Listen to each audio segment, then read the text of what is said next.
Guarantee দিচ্ছি, নিশ্চিত থাকেন, একদিন না একদিন বাংলার জমি থেকে না পুরো বিশ্ব থেকে সব সিস্টেম চলে যাবে ইনশাআল্লাহ। ঠিক যেমন আজকে থেকে 200-300 বছর আগে এরকম কোনো সিস্টেম ছিল না, ঠিক ওরকম দেখবেন আগামী দিনে ইনশাআল্লাহ, আল্লাহ ভালো জানেন কত বছর পরে এরকম কোনো সিস্টেম এই বিশ্বেই থাকবে না। ঈসা আলাইহিস সালাম এসে এরকম ভোটাভুটি করতে আসবেন না, ইমাম মাহদী এসে ভোটাভুটি করতে আসবেন না। ইমাম মাহদী ঈসা ইবনে মারইয়াম আসবেন পুরো সিস্টেম উল্টাই ফেলতে, ওটাকে বলে ইনকিলাব, ওটাকে বলে বিপ্লব। বুঝতে পারছি? আচ্ছা, ও আরেকটা কথা বলতে বলে গেছিলাম, মনে পড়ছে আলহামদুলিল্লাহ। তিনি যদি মাহদী হন, মাহদীর রাজত্ব চলবে 7 বছর বা 9 বছর। ইমাম মাহদীর রাজত্ব 7 বছর বা 9 বছর, তারপর তিনি ইন্তেকাল করবেন, তিনি আগে ইন্তেকাল করবেন। ঈসা আলাইহিস সালামের রাজত্ব চলবে, খেলাফত চলবে 40 বছর। কত বছর? তিনি ঈসা আলাইহিস সালাম জেরুজালেম থেকে, ভালো করে শোনেন, এগুলো প্রচার করেন। ঈসা আলাইহিস সালাম জেরুজালেম থেকে, মানে ওই যে ফিলিস্তিনের অঞ্চলটা যেটাকে আমরা শাম বলি, শাম বলতে শুধু সিরিয়া না কিন্তু পুরোটাই। ঈসা ইবনে মারইয়াম শেষ জামানায় ওখান থেকে 40 বছর ইসলামের খেলাফত কায়েম করবেন ইনশাআল্লাহ। তাহলে যে ব্যক্তির কথা আলোচনা হচ্ছিল, তিনি কি ইসলামের খেলাফত কায়েম করেছেন? বলেন, 40 বছর কি খেলাফত চলেছে না? তাহলে নিঃসন্দেহে ভণ্ড, প্রতারক, মিথ্যাবাদী। তাকে কোনো খেলাফত কায়েম হয়েছিল? হাদিসে এসেছে ঈসা আলাইহিস সালাম যখন আসবেন, দাজ্জালকে হত্যা করবেন, ইসলামী খেলাফত কায়েম করবেন, 40 বছর বিশ্ব শাসন করবেন। সুবহানাল্লাহ, তিনি 40 বছর বিশ্ব শাসন করবেন। একটা কাঁচা বাড়ি, পাকা বাড়ি বাদ থাকবে না যখন ইসলামে কালিমা ঢুকবে না, এটা হাদিসে আসছে। তাহলে তার সেই শাসন আমলটা কোথায়, কত সাল থেকে কত সাল পর্যন্ত ছিল দেখাতে বলেন। খেলাফত মানে কি? আল্লাহর জমিন, আল্লাহর হুকুম। সে কয়টা হুকুম বাস্তবায়ন করছে? চোরের হাত কাটছে নাকি? বলেন। মাদক দ্রব্যের শাস্তি নিশ্চিত করছে কিনা? জেনার শাস্তি নিশ্চিত করছে কিনা? কিসাস করছে কিনা? হুদুদ করছে কিনা? সে কি জিহাদ করছে কিনা? ইমাম মাহদী তো জিহাদ করবে, ঈসা আলাইহিস সালাম তো জিহাদ করবে, সেই জিহাদ কোথায়? এগুলো থেকে আপনাদের তো এটা মানে দিনের আলোর মতো স্পষ্ট যে মানুষ এত বোকা হইতে পারে যে এগুলোর ফাঁদে পড়তে পারে। আমি তো অবাক হচ্ছি দিন দিন যে মানুষ এত বোকা হইতে পারে, এগুলোর ফাঁদে মানুষ পড়তে পারে। আল্লাহ পাক আমাদের এই ভাইদেরকে হেদায়েত দান করেন, ফিরে আসার তৌফিক দান করেন। বাধ্য হয়ে আপনাকে ভাই বলছি, আমি কিন্তু ভাই বলতে খুব দ্বিধাবোধ করি আর কি। আমার ভাই বলছেন যে ভাই বলেন, কারণ মন খারাপ করতে পারে। আমি কিন্তু মন থেকে ভাই বলতে পারি না, কারণ আপনি এত বড় কুফরি করছেন যে আপনি মিল্লাত থেকে বের হয়ে গেছেন। আল মুসলিমু আখুল মুসলিম, মুসলিম মুসলিমের ভাই। ইন্নামাল মুমিনুনা ইখওয়া, মুমিন মুমিনের ভাই। আপনি কুফরি করে বের হয়ে গেছেন, আপনি রিসালাত অস্বীকার করে মোরতাদ হয়ে গেছেন। কিভাবে ভাই বলতে পারেন? আদম সন্তান, সেই হিসেবে বললাম ভাই। কি হিসেবে বললাম? আদম সন্তান তো নাকি?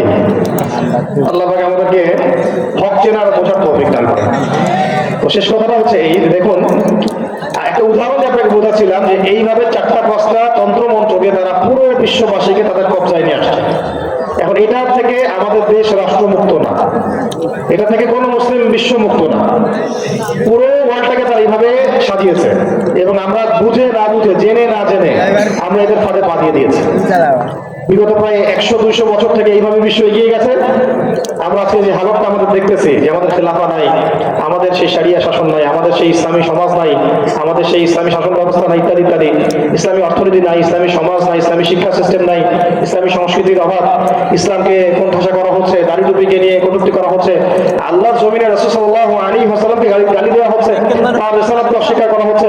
কত কি দেখছি চোখের সামনে। এটা একদিনে হয় নাই, এটা একদিনে হয় নাই, 100 বছরের মেহনত তাদের।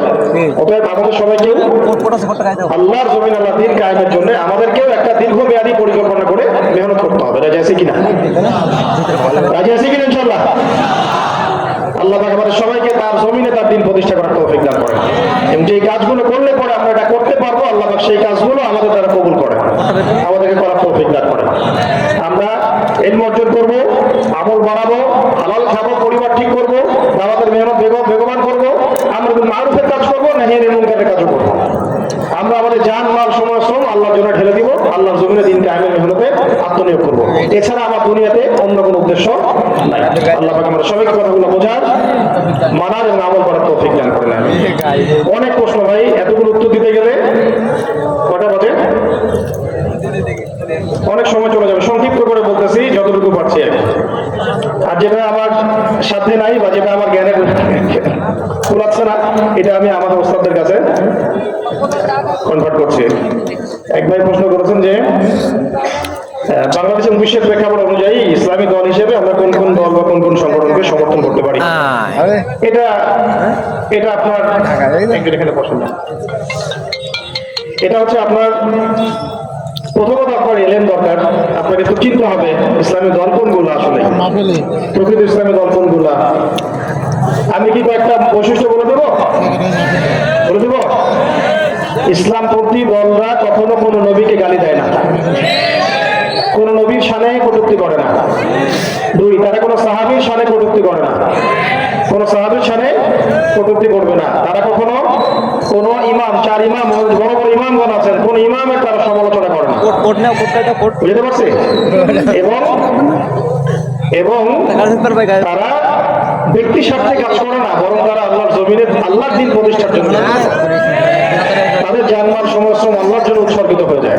এখন বাংলাদেশে মাশাআল্লাহ আমাদের অনেক ভাইরাই কাজ করছেন, আমি আপনাদের পরামর্শ দিতে পারি, যাকে আপনাদের কাছে সবচেয়ে বেশি অথেন্টিক মনে হয় তার সাথে থাকে, কিন্তু অন্তত কোনো না কোনো ইসলামী সংগঠনের সাথে থাকে। এটা না থাকাটা অনেক ভালো। আল্লাহ পাক আমাদের বোঝার তৌফিক দান করুন। আমিন। শরিয়া প্রতিষ্ঠার গুরুত্ব কতটুকু একটু অল্প বললাম। শরিয়া প্রতিষ্ঠা না হলে যে আল্লাহ হারাম হালাল হয়ে যাবে, আল্লাহর হালাল হারাম হয়ে যাবে। এই সব তন্ত্র মন্ত্রের পূজা করতে হবে আমাদের। এই ইহুদি খ্রিস্টানরা আমাদের উপর শাসন চালাবে, মুনাফিকরা আমাদের উপর লাঠি উড়াবে, প্রকাশ্যে নবীকে গালি দেওয়া হয়, আপনি কিছুই করতে পারবেন না। বিক্ষোভ সমাবেশ ছাড়া কিছুই করতে পারবেন না। চুরি করবে, হাত কাটতে পারবেন না। জেনা করলে শাস্তি দিতে পারবেন না। হুদুদ গুলো গায়েব করতে পারবেন না, কেসাস গায়েব করতে পারবেন না, অনেক কিছুই পারবেন না। বরং কাফের, ফাসেক, জালেম, মুশরিক, মুরতাদ, মুনাফিকরা আমাদের উপর শাসন চালাবে। ওইটা কি খুব ভালো হবে? অতএব আল্লাহর জমিনে শরিয়া প্রতিষ্ঠার গুরুত্ব অপরিসীম। এর জন্য আমাদের সবারই কথা বলা উচিত, কাজ করা উচিত, অন্তত আওয়াজটা উঠানো উচিত। একদিন না একদিন কায়েম হবে ইনশাআল্লাহ, এটা নিশ্চিত। একদিন না একদিন কায়েম হবেই হবে ইনশাআল্লাহ, কোনো সন্দেহ নাই। আমরা শুধু দাওয়াতের কাজটা করতে থাকি। আল্লাহ পাক তৌফিক দান করুন। আমরা কিভাবে পর্ন অ্যাডিকশন থেকে বাঁচবো, নারী ফেতনা থেকে বাঁচবো, আমার পরামর্শ আছে।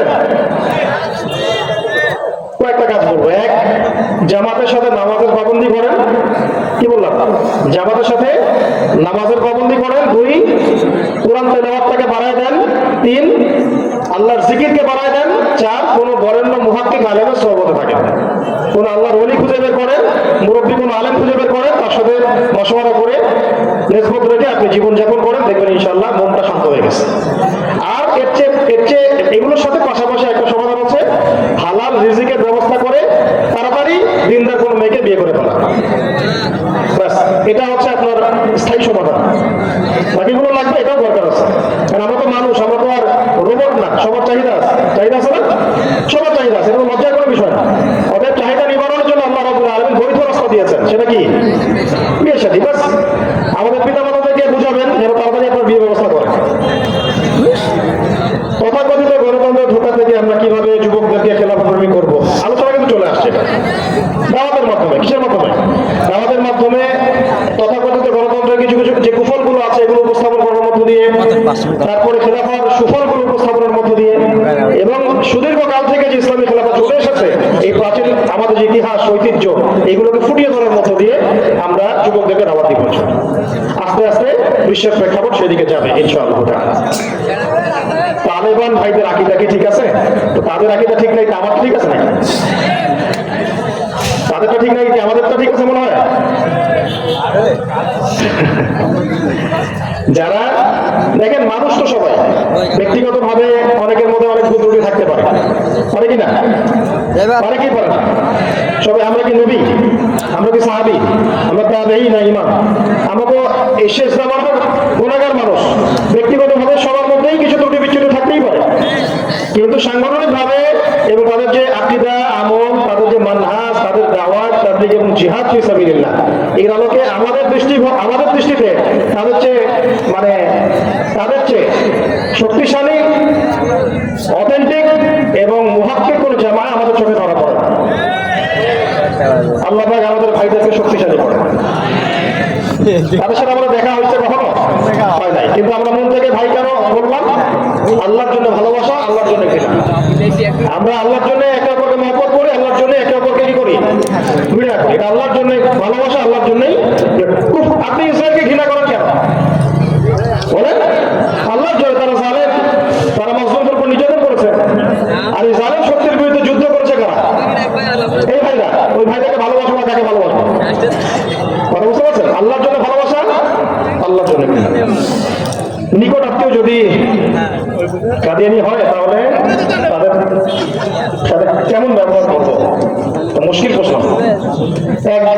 আপনার আমার নিকট আত্মীয় যদি ইহুদি হয়, খ্রিস্টান হয়, মুশরিক হয়, হিন্দু হয়, তার সাথে যেভাবে আচরণ করবেন সে আচরণ করবেন। অর্থাৎ অমুসলিম আত্মীয়ের সাথে যে আচরণ করা দরকার সে আচরণ করবেন। তাদের আত্মীয়তার হক যেটা সেটা আদায় করবেন। আত্মীয়তার হক আছে, আছে নাকি নেই? যদি আমাদের কোনো আত্মীয় হিন্দু হয়, হয়তো আর কি আমরা মুসলিম হয়ে যাইতাম, তাহলে আমরা কি তার কিছু হক দিতাম কিনা? কিছু মানে মানবিক হক দিবেন কিনা? মানবিক কিছু হক দিবেন কিনা? মানবিক হক দিবেন, দাওয়াত দিবেন, সঠিক পথে ফিরে আনার চেষ্টা করবেন। বাকি আল্লাহর জন্য ভালোবাসা, আল্লাহর জন্য ঘৃণা।